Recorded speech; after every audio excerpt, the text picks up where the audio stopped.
इस कार्यक्रम के पुण्यार्जक हैं श्री संदीप जैन जी, श्रीमती रजनी जैन जी, श्री पवन जैन, श्रीमती इंदिरा जैन, श्री राहुल जैन, श्रीमती सोनल जैन, आगम जैन और वर्णित जैन, सीए रोमल जैन, सुप्रिया जैन, मोनिका जैन, प्रतीक जैन, श्री अनिल जैन और Shrimati Praveen Jain, Laxman Chowk Dehradun, Shrimati Jeevan Lata Jain, Vikas Nagar, firm Vardhman instruments and chemical goods private limited, Shri Mahavir Kumar Rawka ji, Shrimati Uma Rawka ji, पुत्र जिनेश रावका, पुत्री नितिका रावका, पुत्री दामाद मोनिका जैन, प्रफुल्ल जैन, सिद्धार्थ नगर, जयपुर, राजस्थान। श्रीमती सुधा प्रेमचंद्र जैन, श्रीमती सुनीता सुरेश चंद्र जैन, श्रीमती नीतू सुधीर कुमार जैन, श्रीमती संगमित्रा रोशन जैन सोनू, कुमारी सुरभि जैन, सिद्धांत जैन, कुमारी प्रांजुल जैन, प्रबल जैन, कुमारी प्रियल जैन, कुमारी निष्ठा जैन, कुमारी आराध्या जैन, रिद्धिम जैन एवं समस्त चौधरी परिवार, पृथ्वीपुर, जिला Niwari, Madhya Pradesh. Firm Messrs Mahavir contractor, Prithvipur. स्वर्गीय श्री सुरेश जी जैन धर्मपत्नी स्वर्गीय श्रीमती शिरोमणि जैन की स्मृति में श्री शशांक जैन धर्मपत्नी श्रीमती कुमकुम जैन, पुत्र उमंग जैन, पुत्रवधू प्राची जैन, पौत्र निमित्त जैन, पौत्री अक्षिता जैन, निवासी कृष्णा नगर, दिल्ली, बेटी दामाद श्री अंकुर जैन, श्रीमती मानवी जैन, नातिन स्तुति जैन, अग्रिमा जैन। जय श्री ओम नमः सिद्धेभ्यः, जय श्री ओम नमः सिद्धेभ्यः। सर्वमंगल मांगल्यं सर्वकल्याणकारकं प्रधानं सर्वधर्माणां जैनं जयतु शासनं। पंच परमेष्टि भगवान की आचार्य श्री गुरुवर कुंद कुंद महाराज की, आचार्य श्री गुरुवर विद्या सागर महाराज की,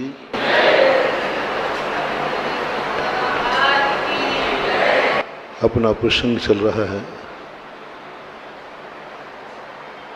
कि हमारे जीवन में जो भय का दुख है, इससे कैसे बचा जाए। कर्मों का दुख है, कोई बात नहीं, किया है तो भोगना पड़ेगा। असावधानी से दुर्घटना हुई है, कोई बात नहीं, भूल थी इसलिए दुर्घटना हुई, दुख है। मैंने किसी को गाली दी थी, उसने मुझे दी, कोई बात नहीं, लेन देन हुआ है। मैंने किसी को दुखी किया था, उसने मुझे दुखी कर दिया, कोई बात नहीं, लेन देन हुआ है।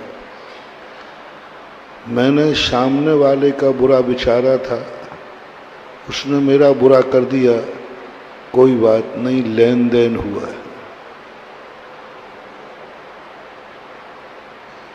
हमारे जीवन में अतीत में हमारे कर्मों के दुख आते हैं, कोई बात नहीं, हमने खोटा कर्म किया था तो फल भी खोटा ही मिलेगा। कल मैंने कहा था, गरीब आदमी ज़्यादा दुखी नहीं होता, थोड़ा दुखी होता भी है और थोड़ा हम लोग समझा देते हैं कि भाई देखो दुखी मत हो, जैसा किया था वैसा भोगना पड़ेगा। तुमने धन का दुरुपयोग किया था इसलिए गरीब हुए, बेचारा कह देता जी महाराज सही कह रहे हो आप। दुखी आदमी को समझाने में ज़्यादा नहीं, वो जल्दी जी कह देता है, महाराज मैं बहुत गरीब हूँ, देखो तुमने कल गलत काम किए थे। बोले महाराज जरूर किए होंगे, जरूर किए होंगे। वो तुरंत हाँ कह देता है और शांत हो जाता है। मैंने जब किया है तो भोगो, आकुल व्याकुल परिणाम मत करो। नार की जीव होता ना, बहुत जल्दी समझ जाता है कि उसको दुख होते हैं ना बहुत सारे नरकों में, तो वो इतने जल्दी समझ जाता है कि देख भाई तूने बुरे कर्म किए थे, नरक में आया। तो कहता बिल्कुल सही बात है, मैंने बुरे कर्म किए थे। मैंने जेल में अपराधियों को प्रवचन देता हूँ तो उनको देता हूँ कि देखो आप लोगों की गलती है, राष्ट्र की गलती नहीं है, कानून की गलती नहीं है। आप लोगों ने अपराध किया है सो आपको जेल। तो वो भी कह देते हाँ महाराज ठीक कह रहे हो, क्योंकि उसको अनुभव में आ रहा। ऐसे ये तो सब ठीक है, लेकिन अपन उस दुख की चर्चा कर रहे हैं जो अमीर को है, उस दुख की चर्चा कर रहे हैं जो नरकों में नहीं है, उस दुख की चर्चा कर रहे हैं जिसकी किस्मत बहुत अच्छी है, उस दुख की चर्चा कर रहे हैं जिसके जीवन में कोई बुरा आदमी नहीं, सब अपने हैं, सब अच्छा सोचते हैं। उस दुख की चर्चा कर रहा हूं जिसने कोई गलत किया ही नहीं, सावधान है। असावधानी का दुख नहीं, बिल्कुल सावधान है, बिल्कुल गाड़ी सावधानी से चला रहा है। वो क्यों दुखी है? असावधानी से चलाने वाला दुखी है, बात समझ में आती है। असावधानी से एक्सीडेंट हुआ समझ में आती है। जो बिल्कुल सावधानी से गाड़ी चला रहा है, रास्ता भी सही है, गाड़ी भी सही है, सब कुछ सही चल रहा, दिमाग भी सही है, फिर दुख क्यों? पैसा भी खूब है, खूब पैसा आ रहा है, घर में धन दौलत भरी पड़ी है, पौब आ रहा है, फिर दुखी क्यों? जिंदा है, शरीर स्वस्थ है, कोई दुनिया में उसका दुश्मन नहीं, फिर दुखी क्यों? उस दुख की चर्चा अपन कर रहे हैं 3 दिन से। और ये दुख का दुख हो तो मिटा जा सके, दुख है ही नहीं फिर दुखी है तो क्या करूं? बीमार हो तो दवाई है, अब वो बीमारी नहीं हो, कह रहा मुझे बहुत तकलीफ हो रही है, अब क्या करूं? पूरी जांच कर ली, पूरी जांच करा दी, डॉक्टर साहब पूरी जांच। डॉक्टर कहता भैया मैं क्या दो रहे, डॉक्टर साहब कुछ तो दवाई दो, बहुत तकलीफ में हूँ, बहुत हाथ पैर दुखते हैं, कुछ में मन ही नहीं लगता। अब डॉक्टर कहते भैया मैं क्या दवाई दूँ, तो बता दे भाई, तू बता दे, वो लिख देता हूँ। नहीं नहीं आप लिखो। तो बोले जांच में कोई बीमारी आ ही नहीं रही है। क्या है इस दुनिया, जांच में कोई बीमारी आ नहीं रही है और सामने वाला दुखी है। अब डॉक्टर क्या करे, कौन सी गोली लिख दे? कहते भैया तू ऐसा कर, मेडिकल में जितनी गोलियां हैं सब एक खा ले, कोई ना कोई फिट नहीं कर सकता। कोई गोली वो लिख नहीं सकता क्योंकि बीमारी पता नहीं, तो कौन सी गोली लिखूं? और सामने वाला कहता है मैं तो बहुत दुखी हूं। ऐसा ही केस इस दुनिया का अपन 3 दिन से सामने रखे हुए हैं। तो सब तरफ से ठीक है, फिर भी नींद नहीं आ रही है। और सबसे ज्यादा नींद अमीरों को नहीं आती है। गरीबों को तो मैंने ऐसे सोते देखा है, रास्ते में भिखारी में चौराहे वो फुटपाथ होता है ना, बीच का क्या स्थान होता है वो, डिवाइडर। वो डिवाइडर में पट्टा घर्राटे लेके सो रहा है। गाड़ियों पे गाड़ियां निकल रही हैं, गाड़ियों पे गाड़ियां निकल रही हैं, और वो घर्राटे लेके सो रहा। मान की बारे बंदे, तेरे बराबर बादशाह दुनिया में कौन है?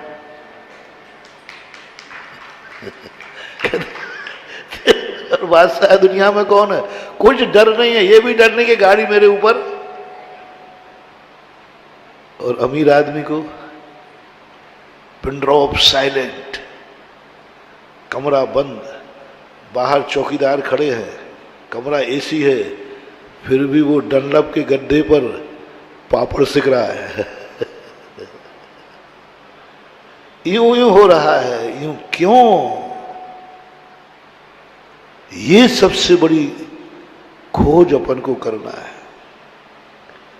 क्यों अमीर आदमी दुखी क्यों है? हर व्यक्ति किसी न कहीं से दुखी हो रहा है और कोई बीमारी नहीं, सब जांच कर ली, कोई दुख नहीं।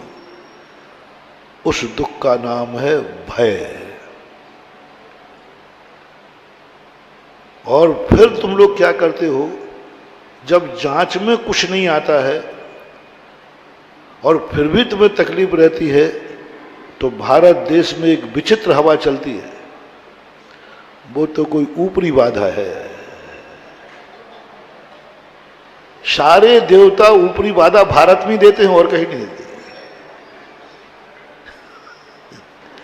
अमेरिका वाले, रूस वाले, दुनिया में इतने विश्व है, ये ऊपर के लोग मैंने एक बार देवताओं से कहा, मैंने क्यों रे देवताओं, तुम्हें दुनिया में अकेला भारत ही क्यों मिलता है ऊपरी बाधा करना? भारत वालों को क्यों चिपकते हो? भारत के लिए तुम भूत क्यों बनते? पूरे विश्व में भारत तो बहुत छोटा सा स्थान है, जनसंख्या भी छोटी है, 7-8 अरब में 1 अरब ही तो है। तुम 8 अरब, 7 अरब, 6 अरब वालों को क्यों नहीं चिपकते? तो जवाब मिला, बाबा जी मैं किसी को नहीं चिपकता हूं, दुनिया निडर है और तुम्हारा भारत भय का भूत है। तुम्हारा भारत भय से डालता रहता है, कुछ भी समझ में नहीं आया, वो तो ऊपरी बाधा है। एक बार एक बच्चे को मां लेके आई, बोले महाराज ये बालक खूब पढ़ता है, दिन भर पढ़ते ही रहता है, लेकिन ये पास नहीं होता। मैंने पढ़ता कम नहीं महाराज जी, मैंने जब देखा, जब पढ़ते ही देखा, पढ़ते ही रहता है, लेकिन ये पास नहीं होता। इसके मास्टर भी परेशान है, बार बार कहते हैं। बेटा भी परेशान, बेटा से बेटा क्या, बोले मम्मी देख, तू तो देखती है मुझे, मैं दिन भर पढ़ता रहता हूँ, अब मैं याद ही नहीं होता, मैं करूं क्या? तो उसने कहा चल महाराज के पास लेते। महाराज जी हमारे बेटे को कोई ऊपरी बाधा है। मैंने क्या बात है? दिन भर पढ़ता है, सब कुछ करता है, इसको याद नहीं होता, फेल हो जाता है। बेटे से मैं बोले महाराज जी मैं दिन भर पढ़, मम्मी से पूछ लो, मेरी बात तो आप मानोगे नहीं। मैंने कही नहीं, मैं तेरी ही मानूंगा। मैंने उसके मम्मी पापा से कहा, मैंने कि तुम बाहर जाओ, थोड़ा रिमाइंडर पे लेता हूँ। तो मैंने बालक से कहा, मैंने कि बोल बेटा, सही बोल रहा, कितना पढ़ता है? मैंने गलत हुआ बेटा तो ध्यान रखना, अब अंदर कोई नहीं है। हाँ सही बोल, क्या पढ़ता है? बोले मानो मम्मी से पूछ लो ना। मैंने कि वो तो मैंने पूछ लिया, तूने पूछ लिया, वो तो कही गई कि वो तो दिन भर पढ़ता रहता है और वो किताब में मोबाइल छुपा करके गेम्स खेलता रहता था। मैं पास आके तो देखती नहीं, बेटा जा मम्मी मैं अभी पढ़ रहा हूं। देख लिया किताब खुली। अब बोलो ऐसे व्यक्ति का क्या इलाज कर दिया तुमने? अब वो झाड़ा लगा के ले आओ, भाड़ा लगवाओ, ऊपरी बाधा लगाओ, ये करो। पर वो झाड़ने वाले भी कलाकार हैं, वो कहते हैं इसको 99.5 भूत लगे। 99 नहीं, 7.5, 8.5, 8:45 ऐसे बताते हो। और फिर वो झाड़ेंगे बूढ़ेंगे। अरे भैया बहुत जबरदस्त जिंद है वो तो, जिंद भग ही नहीं रहा वो तो। महानुभाव, भारत देश में ही भूत क्यों लगते हैं? और आपके लोगों के घरों में भूत क्यों लगते हैं? जेल में आज तक किसी को भूत नहीं लगे। मैंने जेलर से पूछा, मैंने कि भूतेड़ा जेली आया क्या? वो बोले नहीं। बोले क्यों? जैसे उसने नाटक किया तो हम 2-4 फटकारते हैं तो उद्भूत से बड़ा ये डंडा है। आपने शराबी को देखा? शराब का बोतल पीते ही झूमने लग जाता है। अरे भाई अभी चढ़ने तो दे।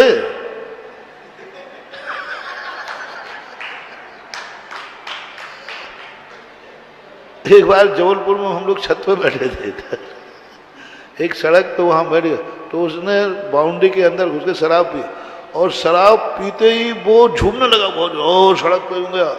हम लोगों ने कहा अरे बेटा अभी चढ़ी तो न दे कम से कम, लेकिन बोतल हाथ में आते ही मुंह में देते ही बहुत झूम जाता।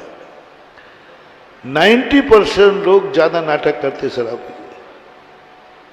महाराज जी कैसे नाटक है, चढ़ने के बाद चढ़ती है। मैं उदाहरण देता हूं, कितनी शराब पिला देना और सामने से पुलिस वाला आ जाए, बोलो कितनी उतर जाती है। पुलिस को देखते ही, वो डंडा देखते ही शराब अपने आप उतरना चालू हो जाती है। 50% तो वैसे उतर जाती है देखते ही। क्या नशा सही में था?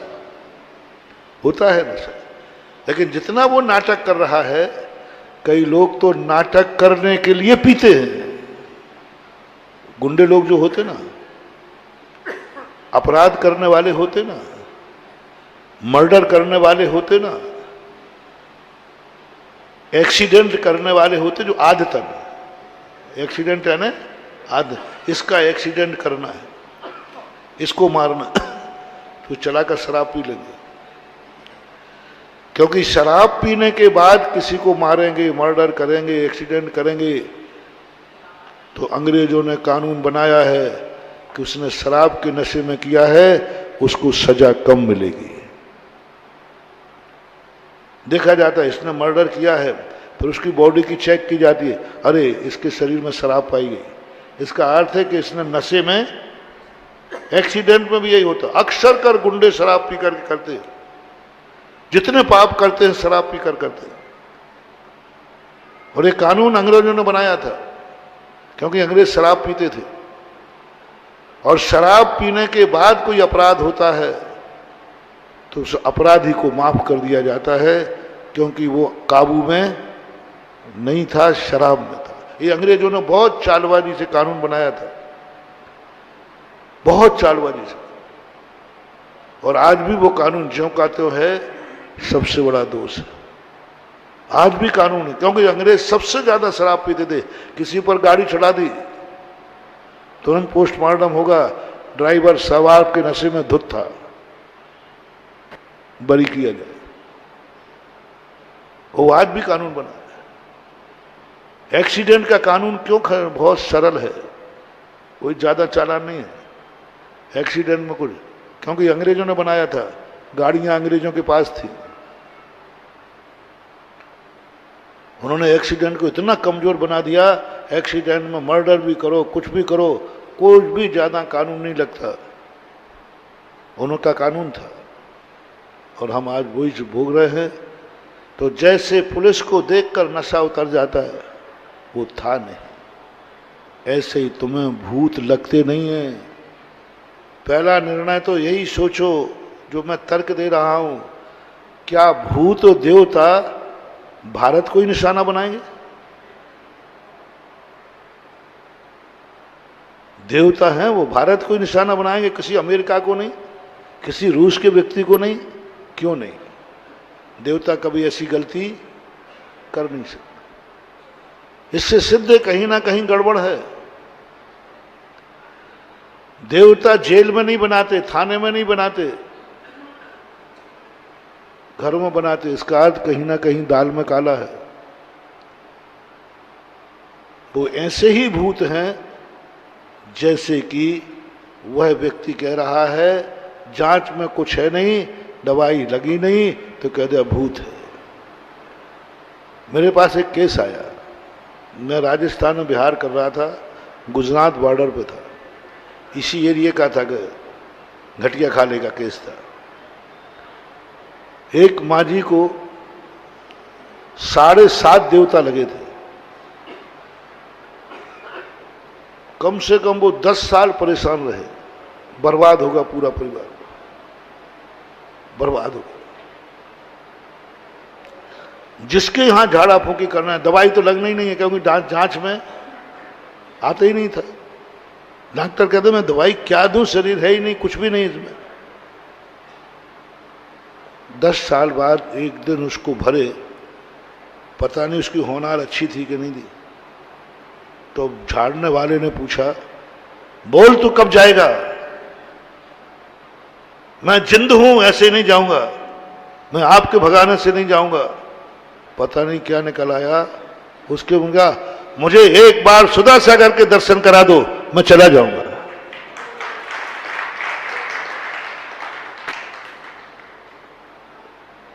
परिवार वाले सब मुझे जानते ही थे, परिचित थे, सब जानते, हमें तो सभी जानते बुराया।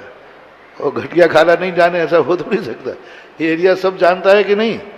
मैं यहां आया हूं तभी जानते हो कि पहले से जानते हो? हम छानी गांव थे, एक छानी गांव, वहां थे। पूरा परिवार पहुंच गया, सबको खुशी हुई कि महाराज तो अपने ही हैं, अब महाराज का नाम लिया है, बस अब चला ही जाएगा। पक्के विश्वास के साथ है, पक्का विश्वास। उन्होंने सब बात बताई और मैंने कहा कि ये बदनाम कर देंगे, यानी महाराज भी भूत प्रेत झाड़ते। अब मैं वैसे ही घबरा गया। मैंने कि आज यदि ये ठीक हो गया तो सारे भारत में प्रसिद्ध होगा, सब भूतेड़े यही आएंगे। बड़ी आशा से आया था, बड़े विश्वास के साथ आया था। 2 संस्मरण तुम्हें सुनाऊंगा, आज प्रसंग आ गया तो। मैंने कहा अच्छा, हाँ महाराज, बहुत 10 साल हो गए, सब बर्बाद, कोई धंधा नहीं, पानी नहीं, सब माँ जी के इनकी सेवा में लगे, कब भर जाए पता नहीं। मैंने कहा अच्छा। फिर मैंने गौर से देखा, मेरी दृष्टि बहुत पैनी है, ध्यान रखना। मैं फर्स्ट इंप्रेशन पकड़ता हूं, मेरा सबसे बड़ा ज्योतिष है। किसी भी वस्तु को पहली बार देखते ही जो आत्मा में परिणाम आवे वही सत्य है, उससे बड़ा ज्योतिष कुछ हो नहीं सकता। आपको भी दे रहा, मेरा कोई ज्योतिष छुपा हुआ नहीं। किसी वस्तु को देखते ही पहले क्षण का पकड़ना, देखते ही तुम्हें क्या भाव आया, बस वही है वो। सुनते ही तुम्हारे मन में क्या भाव आया, वही है वो। खाते ही तुम्हें मन में क्या भाव आया कि ये वस्तु मुझे अच्छी है या बुरी है, इष्टकारी है या। घर से कदम रखते ही पहले कदम में तुम्हारे मन में क्या आया, मैं सही जा रहा हूं या गलत जा रहा हूं। पहला पकड़ना, वो पहला जो क्षण है ना, बहुत छोटा होता है, अल्प होता है, चूक मत जाना। दूसरे क्षण को पकड़ोगे तो विकल्प में आ जाओगे। पहला कंसंट्रेट हो जाओ, एकदम पहला कदम बाहर रखते ही मैंने वहां जाने का मन बनाया। क्या हुआ, कैसा मन में भाव आया, मैं आज फलाने व्यापार के लिए जा रहा हूं। उसी सेकंड का मन पकड़ना, मन क्या कह रहा है, मैं उससे उगावनी करने जा रहा हूं। पहला क्षण मन क्या बोल रहा है, मिलेगा या नहीं। मैं आज फलाने कार्य कर रहा हूं, मैं ये दवाई खा रहा हूं, ठीक होऊंगा कि नहीं। पहला क्षण, पहला सेकंड, वो जो तुम्हें परिणाम आ जाए, महानुभाव, दुनिया के सारे ज्योतिष फैल हैं, तुम्हारी आत्मा से बड़ा ज्योतिषाचार्य कोई हो नहीं सकता। आत्मा के परिणाम को पकड़ना है, वो इतना क्षण छोटा है, इतना छोटा है। व्यक्ति चढ़ता गया, सुई की नोक पे पहुंचा, यहां से चलने की जो गति थी वही उतरने की है। सुई की नोक पर रुकने का समय कितना है, ये उंगली अपन यहां ले जा रहे हैं, यहां पर देखो उंगली स्पीड से जा रही है, ऊपर पहुंची, रुकना नहीं है, ऐसे निकल आई, तो यहां का समय कितना छोटा पड़ा, इतना छोटा होता है, इतना छोटा समय होता है। और उदाहरण दे देता हूं, सम्मेद शिखर का पहाड़ आप कितने बजे चढ़ते हो, 2 बजे 3 बजे, कितनी मेहनत से चढ़ते हो, बहुत मेहनत से। टोंक पर कितना रुकते हो, टोंक पर कितना रुकते हो, ताज्जुब है, टोंक पर कितना, जिसके लिए इतना चढ़ के आए, टोंक पर यूं लिखा चलो, यानी रुक करके कोई दर्शन नहीं करता। कई टोंके तो चलते चलते जाओ बाबा जी, अब आप ऊपर बैठे हो, ठीक है, यहीं से कर लेता हो। बहुत कम समय होता है, सम्मेद शिखर में रुकने के लिए पहुंचने का समय ज्यादा। ऐसा ही होता है, वो पकड़ना, वो है सबसे बड़ी। दिगंबर साधु को कोई मंत्र तंत्र नहीं दिए गए सिद्ध करने के लिए, वो कोई भविष्यवाणी नहीं करते, कुछ नहीं करते, बस अपनी साधना से पहला क्षण पकड़ लेते। आप मेरे पास आए श्रीफल लेकर के, महाराज इस कार्य के लिए आशीर्वाद दो, तुरंत हम पहला क्षण पकड़ेंगे। क्या भाव आया, बस निगेटिव आएगा तो हम टाल देंगे, आशीर्वाद नहीं देंगे। पॉजिटिव आ गया तुरंत हटेंगे, जाओ आशीर्वाद है, सफलता का आशीर्वाद है। अरे तुमने सफलता का आशीर्वाद दे दिया, अभी काम तो हुआ ही नहीं, बोले मुझे आ गया, पता चल गया। तो ये सबसे बड़ी चीज हर व्यक्ति को होना चाहिए। किसी वास्तु में कहते हैं, किसी प्लाट पर खड़े होते ही पहले क्षण तुम्हें क्या भाव आया, क्या भाव आया। यदि तुम्हें अच्छा भाव आया है, कितने 100 वास्तु शास्त्री बुला दो, उसको वो गलत कह ही नहीं सकते। मैंने प्रैक्टिकल किया सन 1994 में, ज्ञानोदय तीर्थ की स्थापना हुई। जमीन देखना थी, 1 महीने तक जमीन देखते रहे, कहीं कुछ ठिकाना नहीं लगा, हर जगह निगेटिव भाव। एक स्थान देखा, उस पर चढ़े, मेरे पैर कांपने लगे। छुल्लक जी ने सीधा कह दिया, आप ही पधारो, मैं तो नीचे बैठा हूं, आप लौट के आ जाना। मैंने कि पहला अपशकुन। 3 बैकेट थे, हम 2 छुल्लक और मैंने कि 1 बैकेट गिर गया। वो उस स्थान को देख के कहता, आप लोग हुआ, मैं यहीं बैठा हूं। आगे मैं बढ़ा तो मेरे पैर कांप गए, जितने लोग थे सब कर, सब रुक गए, उतर के आ गए।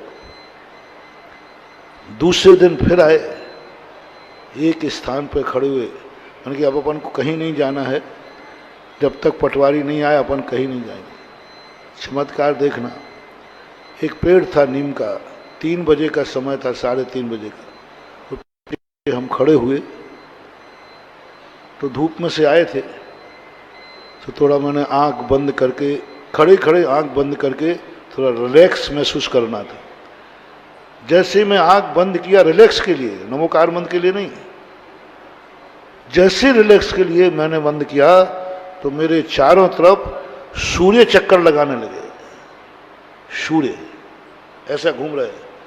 तो मैंने समझा कि अपन धूप में से आए हैं, धूप में से आते ना, तो वो तो हमने कहा अपन धूप में से आए हैं। मैंने मन में सोचा, इसलिए वो सूर्य नीचे दिख रहे। तो मैंने एकदम आँख खोली, आँख खोलते मैंने कहा ये जमीन, आँख खोलते सबसे पहले मुझे 3:30 बजे हिष्ट-पुष्ट गाय, सफेद गाय बछड़े को दूध पिला रही सामने। आंख बंद की थी, उसके पहले नहीं था वो। आंख खोली तो उतने देर में 1 मिनट लगा होगा, सामने। मैंने कहा ये तो बड़ा संकेत है।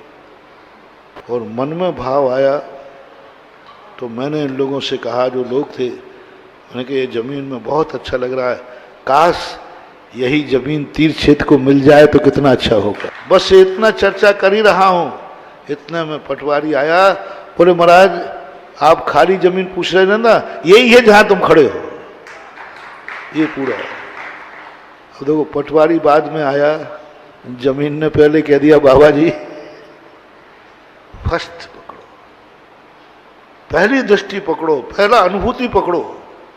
ये वास्तु का सबसे बड़ा कंसेप्ट है कि तुम्हें प्रथम दृष्टिया वहां खड़े होकर क्या भाव है। एक बहुत बड़ा मनोवैज्ञानिक हुआ डॉक्टर फ्राइडे, बहुत बड़ा वैज्ञानिक हुआ। उसने ये खोज करके दी कि आप अपने फर्स्ट परिणाम को पकड़ना सीख जाए तो आप दुनिया में कभी फेल नहीं होगे, कोई आपको धोखा नहीं दे पाएगा, क्योंकि आपको सबसे बड़ा ज्योतिष याद आ गया, पहला परिणाम, प्रथम दृष्टि शुद्ध दृष्टि, प्रथम भाव शुद्ध भाव। अब वो भाव नकारात्मक भी होता है और ना भी हो सकता है। जैसे हम वहाँ चढ़ने लगे तो पैर कांप गए, तो फिर ने कह दिया बाबा जी यहाँ मत आओ, ये आपके काम की चीज नहीं, ये संकेत कहलाते हैं। आपने जमीन नापने के लिए मीटर उठाया, उसमें लिखा जैसे ही आपने मीटर उठाया और आपके हाथ से छूट गया, वो मिस्त्री क्या डालता है, वो धागा सा एक रहता है, उसका गुनिया होता है ना, धागा पकड़ता है।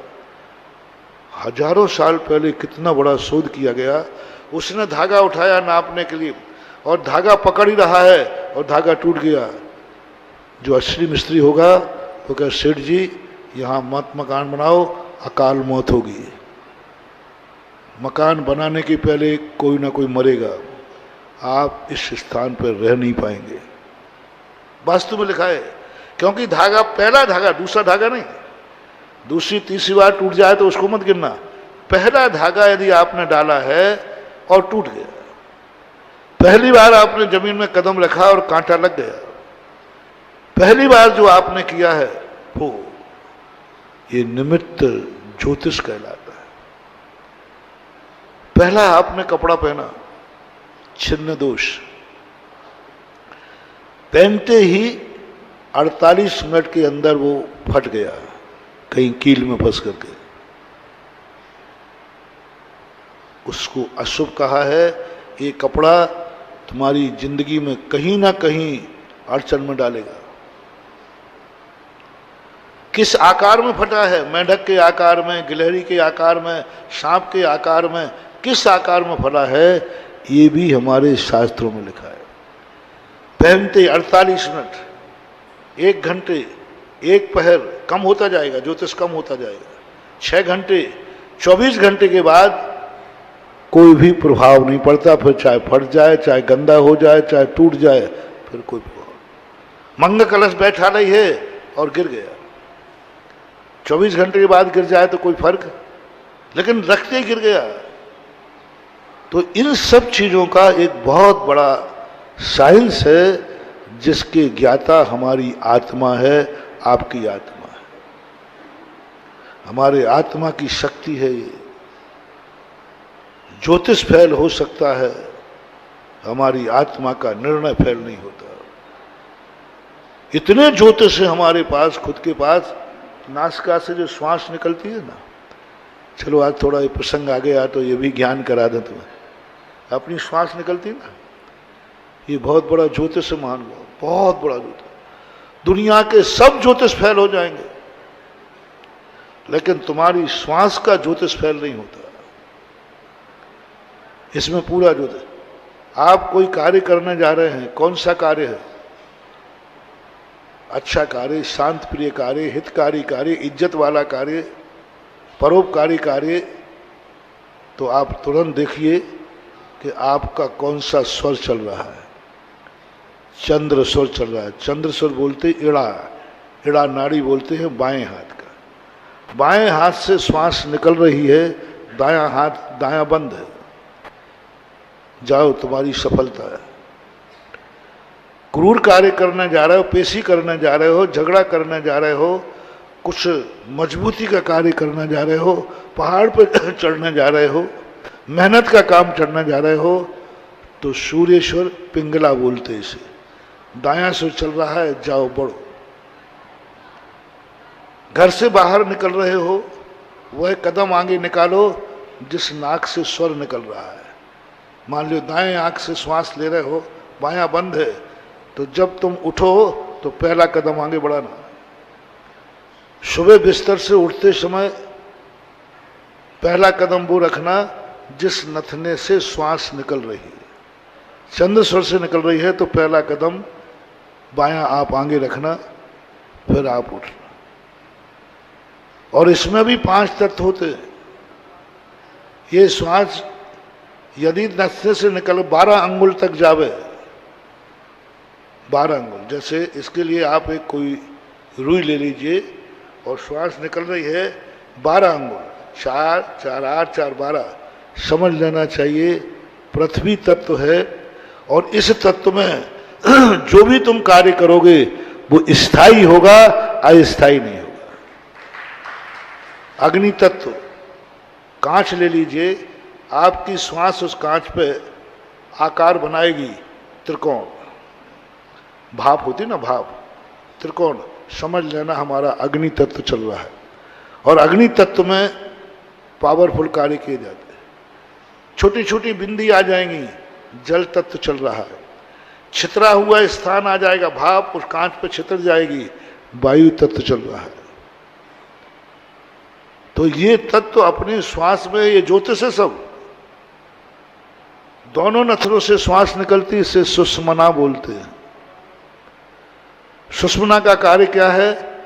सामयिक करना, जाप देना, ये सब सुषमना में किए जाते हैं। ना अच्छा चाहिए ना बुरा चाहिए, दोनों नथनों से श्वास। जब योगी ध्यान करता है तो सुषमना नाड़ी को चलाता है और ध्यान करता है। आप कभी देखना, दोनों नथनों से जब श्वास निकल रही हो, उस दिन माला फेरना, ऐसा मन लगेगा कि तुम कहोगे आज तक मेरा ऐसा मन नहीं लगा। ये नाड़ी तुम्हारे मन को बहुत सहयोगी बनती है। ये चलती भी है और कभी चलाई भी जाती है। योग के माध्यम से, साधना के माध्यम से ईश्वर की अदला बदली, इतना बड़ा ज्योतिष है हमारा। और हमारी अतीत की जो किस्मत है पूरे शरीर पर लिखी हुई है, पूरे शरीर पर लिखी। हमारी आंख के पलक पर मेरी जिंदगी पूरी लिखी है, आपकी भी लिखी है। आंख के जो बाल है ना, इन पर पूरी जिंदगी की किस्मत लिखी है। नाक पर लिखी है, ओंठ पर लिखी है, जिह्वा पे लिखी है, दांत पे लिखी है, टौड़ी पे लिखी है, कान पे लिखी है, गले में लिखी है, छाती पे लिखी है, नाभि में लिखी है, हाथों पे लिखी है, नाखून पे लिखी है, घुटने में, जहां से पढ़ना चाहो इतनी पूरी किस्मत हर अंग पर लिखी है। एक नाखून देखकर बता देता है जोशी, इसका नाखून ऐसा है, इसकी जिंदगी ऐसी होगी। अंग दोष, इसकी उंगलियां ऐसी हैं, इसकी जिंदगी ऐसी होगी। इसका कोंचा ऐसा है, कोंचा बोलते ना इसका, इसकी जिंदगी ऐसी होगी। इसकी टहनी ऐसी है, इसकी बाहु अजान बाहु है, इसकी जिंदगी ऐसी होगी। इसका चेहरा ऐसा है, इसकी जिंदगी ऐसी होगी। जाने सब तरफ अपनी जिंदगी लिखी अपन नहीं है, लेकिन इतने रट्टे के साथ लिखी है। जैसे वो इकोनॉमिक्स की कॉपी हो ना, इकोनॉमिक्स में बहुत लिखना पड़ता है, हिस्ट्री में बहुत लिखना पड़ता है, और वो पूरे 3 घंटे हो जाते हैं, 5 मिनट शेष बचते हैं। अब उसको लिखना बहुत है और टाइम 5 मिनट है, तो वो जो रट्टा का लिखता है ना, बाद में उसी से बचवाया जाए, ये क्या लिखा, तो वो ही नहीं बांच पाएगा। अंत के वो पाठ, वो मास्टर कहता भैया तो क्या लिखा है, उसी को बुला रहे, भाई तू बांध दे, वो कहता साहब मैं ही नहीं बांच पाता। बस यही किस्मत की दशा है। हमने इतने रट्टे के साथ लिखी है कि हमने खुद लिखी है और खुद भी नहीं बांच पाए। तो ये सारी जिंदगी अपने पास है, लोग साधना करना भूल गए। लोग पकी पकाई खाना चाहते हैं, लोग जुआ खेलना चाहते। आज व्यक्ति चाहे कमाई हो, चाहे भोजन हो, चाहे तुम्हारी जिंदगी के घर परिवार हो, आज चाहे धर्म हो, हर व्यक्ति जुआ का खाना चाहता है, मेहनत का नहीं। हट्टे कट्टे लोग जुआ खेलते। क्यों खेलते भाई? मेहनत करो ना खेत में, वो होती नहीं है। जुआ में क्या है, ये फेंके और ये लाओ, बस यही लोभ है, और कोई लोभ नहीं है कि वहां एक पासा फेंकूंगा इंद्रप्रस्थ अपना हो जाएगा। सब शकुनी मामा हैं। 99.99 लोग जुआ के धन से सुखी होना चाहते, वो तो आप खेल के नहीं जानते हो। यदि आपको भी पता चल जाए कि पांसे फेंकने में लखपति बनते हैं, तो तुम भी छोड़ोगे नहीं। फोकट का कौन नहीं छोड़ता। और यही आज सुख में हो रहा है। कोई व्यक्ति नहीं चाहता है कि हम मेहनत करें, परिश्रम करें, सब जुए में मिल जाए, बिना मेहनत के मिल जाए। आजकल तो यहां तक हो गया कि लोग गृहस्थी में विवाह नहीं करना चाहते, मौज मस्ती करना चाहते हैं, क्योंकि विवाह करने के बाद बंधन होता था, रिश्ते निभाते हैं, पाप नहीं छोड़ेंगे, वासना नहीं छोड़ेंगे, बंधन नहीं करेंगे, क्योंकि हमें बंधना पड़ेगा। आज फैशन चल गई है कि महिलाएं बच्चा तो चाहती हैं लेकिन जन्म नहीं देना चाहती हैं। विदेशों की बात कर रहा हूं, जन्म नहीं देना चाहती, क्योंकि उससे उनको, और यही चीज आज धर्म में हो रहा है। आप धर्म नहीं करना चाहते हैं, बाबा जी आप कर लो ना और आशीर्वाद हमें दे देना। आज सारी दुनिया गुरुओं के पास आशीर्वाद लेने आती है, महाराज से मिल जाए कुछ, स्वयं करो ना कुछ। कोई साधना मांगने नहीं आता है, गृहस्थ आशीर्वाद मांगने आता है।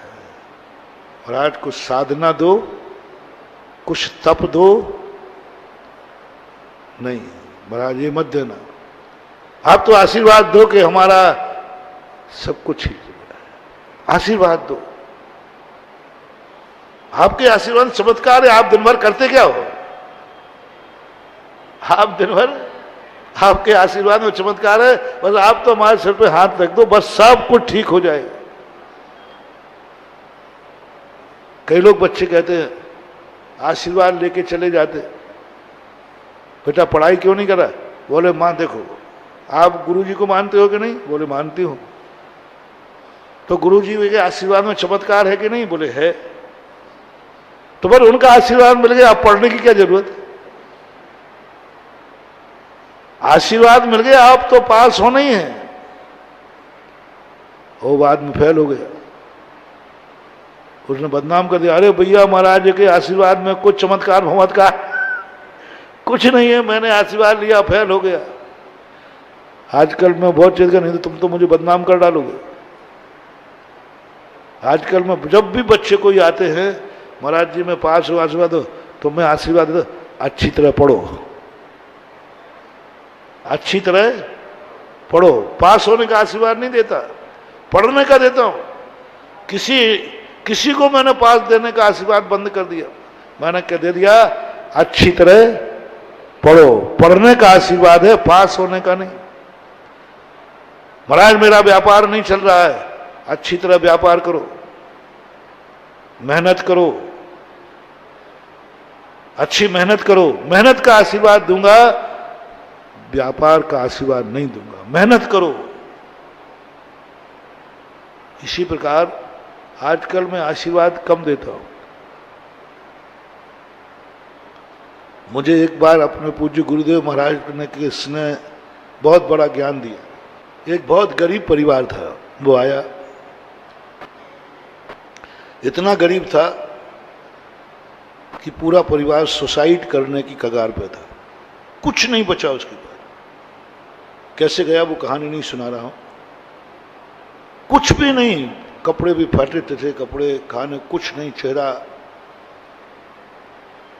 और वो आया तो आचार्य की बात तो सब पहुंच नहीं पाते, हम लोग बैठे थे, तो बोले महाराज जी आचार्य श्री का आशीर्वाद दिलवा दो, हम लोग मर जाएंगे, कुछ भी नहीं है हमारे पास, बस एक भाव आया कि गुरु जी का आशीर्वाद ले लें मरने के पहले।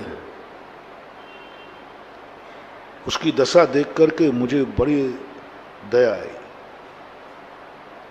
हमने कहा मैं समय दिलवाऊंगा। हम 2-3 महाराज थे उस समय, बहुत पहले की 81 की लगभग घटना है। मैं छुल्लक था उसमें, आचार्य के पास ले गए, सबको मैंने दूर किया, मैंने केस डेंजर है आचार्य जी, ये ऐसी बात है, ये बहुत परेशान है बहुत। तो आचार्य जी कहते हैं तुम क्यों बोल रहे हो, उसको बोलने दो ना। वकील क्या है कि वो अपने क्लाइंट को नहीं बोलने देता, तो अपन तो वकील बन के गए थे, क्योंकि क्लाइंट पता नहीं अच्छे से बोल पाए कि नहीं बोल पाए, मजिस्ट्रेट भा पाए या नहीं पा पाए। वकील जानता है कि मैं बोलूंगा नमक मिर्ची लगा करके, तो मैंने पता नहीं आचार्य जी ने इसकी सुनी है नहीं सुनी, तो मैंने थोड़ा सोर्स मिला दिया उसको। आचार्य जी कहा तुम चुप रहो, उसको बोलना दो। वो बोला, हम लोग पूरी जुगाड़ में थे, आज आशीर्वाद जरूर देंगे,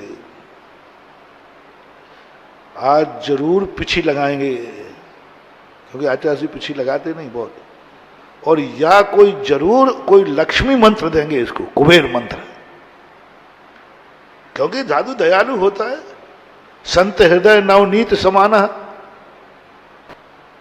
हम लोग बैठ कर चुपचाप,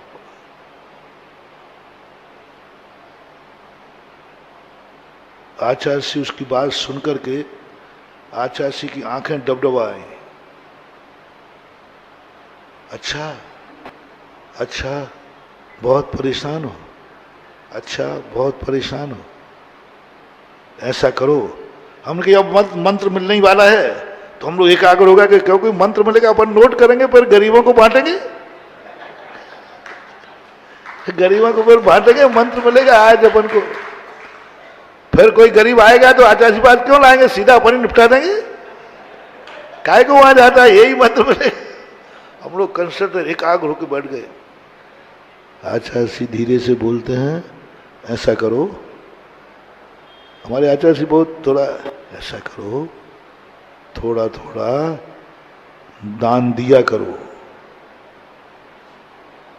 हम लोगों का शटन ना ढीले हो गए।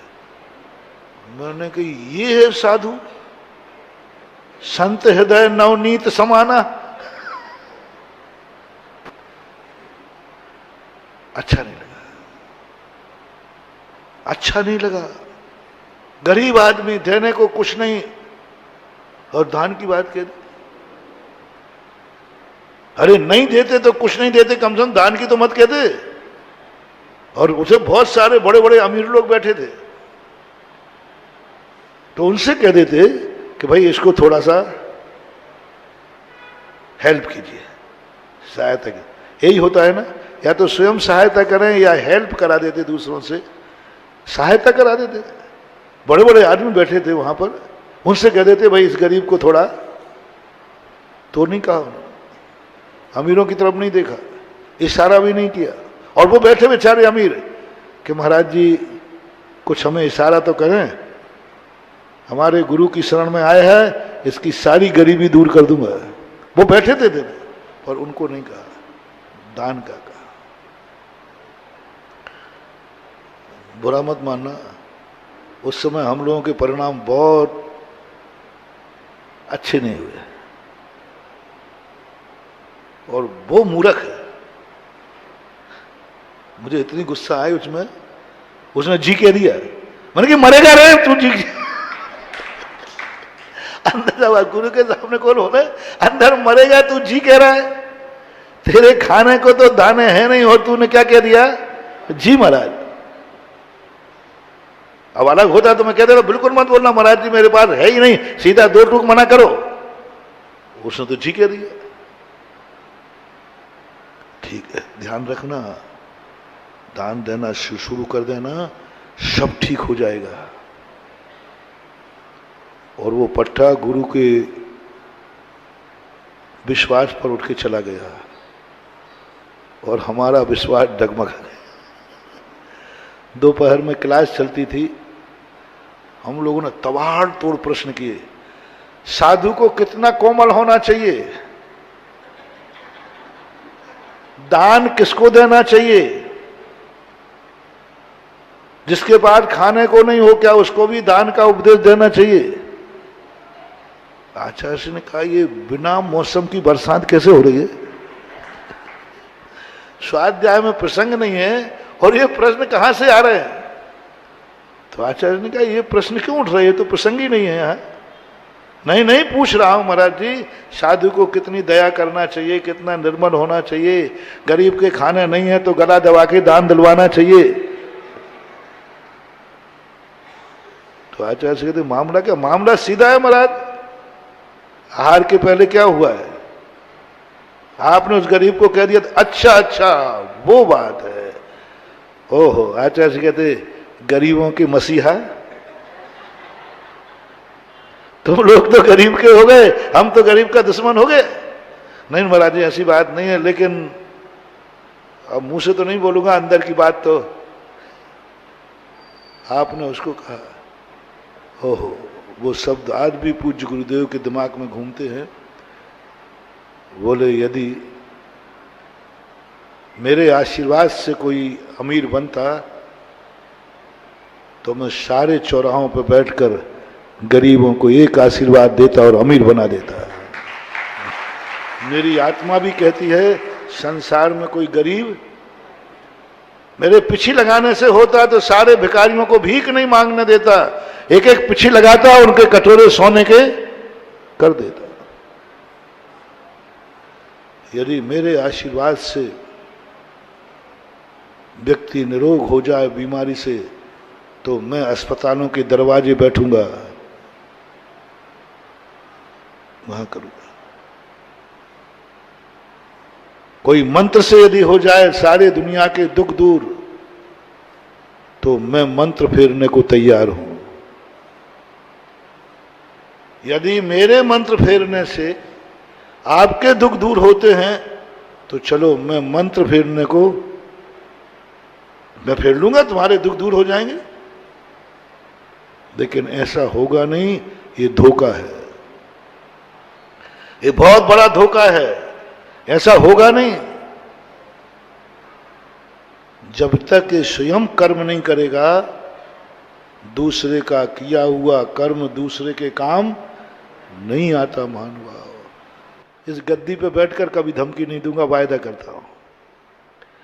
इस गद्दी पर बैठ करके कभी तुम्हें धमकी नहीं दूंगा, तुम्हें डराऊंगा नहीं, वही बोलूंगा जो सत्य है। आगम का वचन बोल रहा हूं, सत्य यही है। अब तो विश्वास करो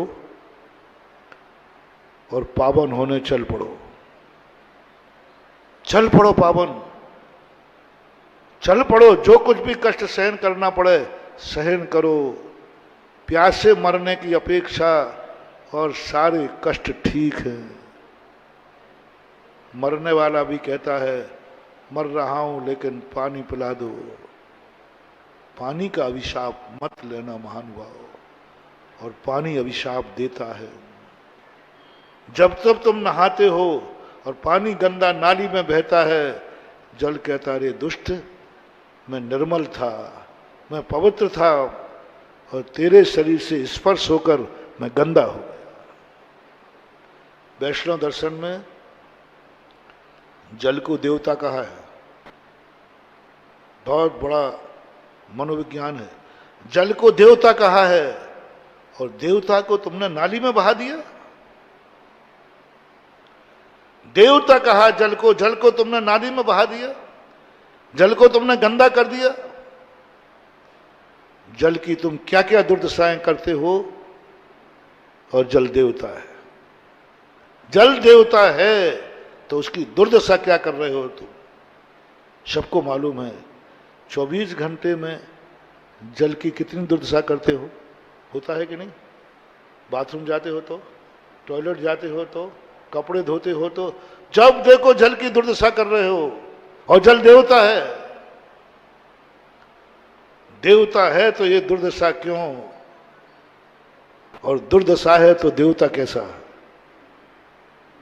देवता पूज्य होता है कि नाली में बहाने लायक होता है? बोलो ना, कायदा से पूज्य होता है। फिर क्यों? अच्छा है, आज से जो जल को देवता मानते हैं और जो जल के बिना जिंदा रहना चाहते हैं, वे आज से नहाना बंद, सूसू जाना बंद, थोड़ा कहने देना, टॉयलेट जाना बंद, कपड़े धोना बंद। जो जो गंदे कार्य जल को करेगा वो कार्य नहीं करेंगे। बोलो संभव है? आप लोग ये नियम आज से लागू हो जाएगा? नहीं, नेता लोग आए, आप कर लोगे? और महाराज जी देखो अब ऐसा समझो बात को, गंदे कपड़े पहन के जाऊंगा क्या मैं? नहीं। तो फिर एक तरीका है, तुम साधु बन जाओ। अब तुम जैसे ही साधु बनोगे, तैसे जल तुम्हें छू करके गंदा नहीं होगा, गंदोदक हो जाएगा। तुम्हारे पैरों का धुला हुआ जल कहां जाता है? और साधु के पैरों का झुका हुआ जल, इतने पावन कर लो ना अपने चरण, इतने पावन कर लो ना अपनी काया, इतने पावन कर लो ना अपने हाथ पैर, कि जल से कह दे जब भी तू मेरी जिंदगी में आएगा तो भी पावन हो जाएगा। समय आपका हो गया। आज हमने बहुत कठिन रास्ता बताया है, और आज जो तुम्हें टेलर दिया है बेटा, यदि नहीं सुधरे तो फिर कल मत कहना। जो तुम्हें टेलर दिया है, एक एक बूंद पानी को तरसोगे, ये जल का अभिशाप तुम्हें लगेगा, ये तुम्हें टेलर दिया है मैंने। और ये टेलर धमकी मत समझना। सच्चे डाकू की और सच्चे साधु की कोई बात को समझ रहे हो ना? सच्चा आतंकवादी है और सच्चा साधु है, इन दोनों की बातों को धमकी मत समझना। वो किडनैप कर ले जाता ना, तो वो कहता है इस तारीख में इतने बजे लाओगे कि नहीं? तुम लेके क्यों पहुंच गए? अरे वो धमकी दे रहा होगा, धमकी दे रहा होगा, ऐसा करेगा क्या? बोलो क्या मान के ले जाते हो अटैची? बोलो ना। अरे नहीं नहीं, अरे वो खतरनाक है, डाकू है, वो खतरनाक डाकू है, यदि नहीं पहुंचे तो वो मार देगा, क्योंकि वो सच्चा डाकू है। सच्चा यानी खतरनाक। ऐसे ही साधु को महानुभाव, यदि सच्चा साधु है, उसके मुख से जो निकल जाए उसे धमकी मत समझना, उसे धमकी मत समझना। ये मत समझना कि महाराज डराने के लिए कह रहे हैं। सच्चा साधु कभी कोई चीज डराने के लिए कहता ही नहीं है, वो तो वही कहता है जो हो सकता है, जो हो सकता है वही कह रहा है।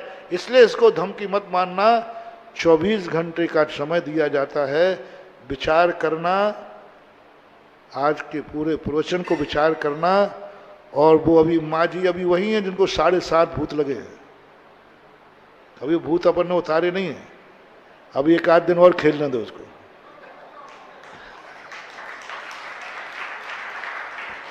महावीर भगवान की। इस कार्यक्रम के पुण्यार्जक थे श्री संदीप जैन जी, श्रीमती रजनी जैन जी, श्री पवन जैन, श्रीमती इंदिरा जैन, श्री राहुल जैन, श्रीमती सोनल जैन, आगम जैन और वर्णित जैन, सीए रोमल जैन, सुप्रिया जैन, मोनिका जैन, प्रतीक जैन, श्री अनिल जैन और Shrimati Praveen Jain, Laxman Chowk Dehradun, Shrimati Jeevan Lata Jain, Vikas Nagar, firm Vardhman instruments and chemical goods private limited. Shri Mahavir Kumar Rawka ji, Shrimati Uma Rawka ji, पुत्र जिनेश रावका, पुत्री नितिका रावका, पुत्री दामाद मोनिका जैन, प्रफुल्ल जैन, सिद्धार्थ नगर, जयपुर, राजस्थान। श्रीमती सुधा प्रेमचंद्र जैन, श्रीमती सुनीता सुरेश चंद्र जैन, श्रीमती नीतू सुधीर कुमार जैन, श्रीमती संगमित्रा रोशन जैन सोनू, कुमारी सुरभि जैन, सिद्धांत जैन, कुमारी प्रांजुल जैन, प्रबल जैन, कुमारी प्रियल जैन, कुमारी निष्ठा जैन, कुमारी आराध्या जैन, रिद्धिम जैन एवं समस्त चौधरी परिवार, पृथ्वीपुर, जिला Niwari, Madhya Pradesh. Firm Messrs Mahavir contractor, Prithvipur. स्वर्गीय श्री सुरेश जी जैन धर्मपत्नी स्वर्गीय श्रीमती शिरोमणि जैन की स्मृति में श्री शशांक जैन धर्मपत्नी श्रीमती कुमकुम जैन, पुत्र उमंग जैन, पुत्रवधू प्राची जैन, पौत्र निमित्त जैन, पौत्री अक्षिता जैन, निवासी कृष्णा नगर, दिल्ली, बेटी दामाद श्री अंकुर जैन, श्रीमती मानवी जैन, नातिन स्तुति जैन, अग्रिमा जैन।